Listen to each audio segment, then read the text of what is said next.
सूचना केवल हमारे विचार हैं, वित्तीय सलाह नहीं। निर्णय लेने से पहले खुद शोध करें। किसी भी लाभ या हानि के लिए हम उत्तरदायी नहीं हैं। आज हम देख रहे हैं रेल विकास निगम लिमिटेड के 2024-25 Q3 की consolidated financial performance. Starting with the sales, पिछले क्वार्टर से सेल्स में -6% का डिक्रीज हुआ है, मगर कंपनी ने पिछले साल के मुकाबले मार्जिनल सेल्स डिक्लाइन रिपोर्ट किया, around -2.5%। Expenses -6% quarter on quarter decrease हो गए हैं, जो साल भर के -2.5% के डिक्लाइन के साथ अलाइन करता है। एक्सपेंसेस में डिक्रीज अच्छा है, लेकिन सेल्स में डिक्रीज निराशा की बात है। ऑपरेटिंग प्रॉफिट, जो पिछले साल के कंपैरिजन में -4% डाउन हुआ है, quarter on quarter around -6.5% decrease हुआ है। Operating profit margin (OPM) annual basis में -0% से डिक्रीज हुआ है और पिछले क्वार्टर के कंपैरिजन में -0% से डिक्रीज हुआ है। एक्सेप्शनल आइटम्स को ऐड करके अदर इनकम पिछले क्वार्टर के कंपैरिजन में -4.5% गिर गई, बावजूद इसकी ईयरली डिक्लाइन -18% हुई है। इंटरेस्ट एक्सपेंसेस पिछले क्वार्टर से 3% अप हुआ, लेकिन ईयर ओवर ईयर इंक्रीज 4% हुआ है।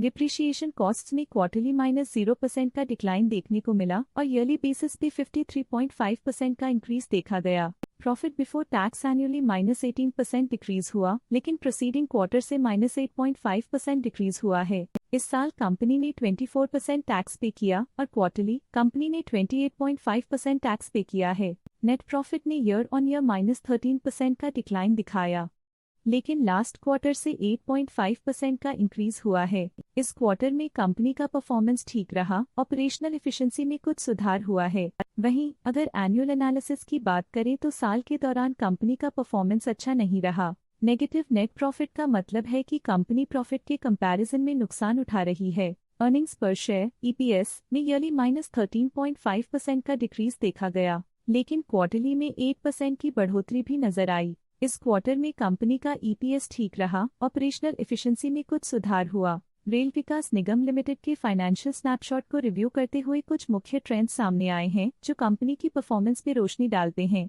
दिसंबर 2021 से दिसंबर 2024 तक रेल विकास निगम लिमिटेड की फाइनेंशियल जर्नी में सबसे पहले बात करते हैं सेल्स की। इस साल -3% की कमी के बावजूद पिछले 4 सालों में सेल्स में 9% की वृद्धि हुई है। 3 साल पहले के बढ़ती हुई सेल्स के बाद पिछले 2 सालों से सेल्स गिर रही है, जो ग्रोथ मोमेंटम बनाए रखने में चुनौतियां दिखाता है। अब बात करते हैं एक्सपेंसेस की। इस साल एक्सपेंसेस 1.5% बढ़े हैं और 4 सालों में 14.5% का इजाफा हुआ है। इस साल हालांकि एक्सपेंसेस सेल्स से थोड़ा ज्यादा बढ़े हैं, मगर ग्रोथ रेट्स का करीब होना स्टेडी ऑपरेशनल कॉस्ट को दर्शाता है। चैलेंजेस से गुजरते हुए ऑपरेटिंग प्रॉफिट ने इस साल -76% की डाउनटर्न देखी, जो एक ट्रेंड को कंटिन्यू करता है, पिछले 4 सालों में -73% की डिक्लाइन के साथ।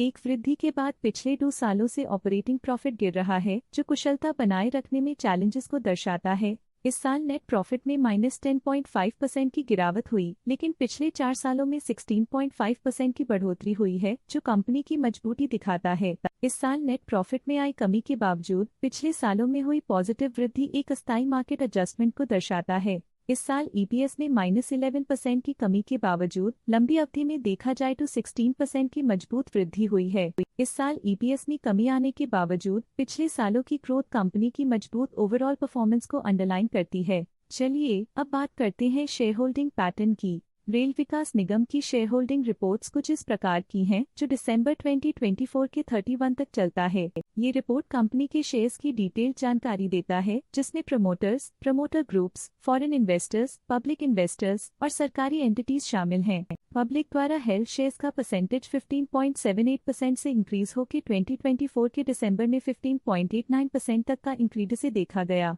ये चेंजेस स्टेट है कि पब्लिक की इन्वेस्टमेंट कंपनी में क्वार्टर टू क्वार्टर इंक्रीज हुई है। जब कंपनी के शेयर्स का अधिकतम हिस्सा प्रमोटर्स, FII, DII या गवर्नमेंट के पास होता है, तब ये माना जाता है कि कंपनी मजबूत हाथों में है, जो स्थिरता और मजबूत समर्थन को दर्शाता है और इस मार्केट की स्थिरता बनी रहती है। डोमेस्टिक इंस्टीट्यूशनल इन्वेस्टर के शेयर होल्डिंग में थोड़ा डिक्रीज आया 2024 के सितंबर से 2024 के दिसंबर में, जो दिखाता है कि डोमेस्टिक इंस्टीट्यूशंस ने अपने स्टेक को -0.17 से डिक्रीज किया है। FII, फॉरेन इंस्टीट्यूशनल इन्वेस्टर्स, ने अपना शेयर होल्डिंग सितंबर 2024 में 5.05% से दिसंबर 2024 में 5.1% तक इंक्रीज किया। ये बताता है कि फॉरेन इंस्टीट्यूशंस ने कंपनी में अपना इंटरेस्ट 0.05% तक इंक्रीज किया है।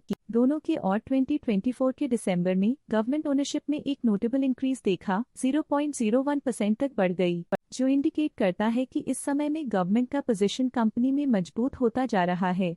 ये था कंपनी का करंट शेयर होल्डिंग पैटर्न। आज के लिए फाइनेंशियल सेक्टर में इतना ही। देखने के लिए धन्यवाद। स्टॉक लेटेस्ट न्यूज अपडेट के लिए चैनल को सब्सक्राइब करें और वीडियो को लाइक एंड शेयर करें।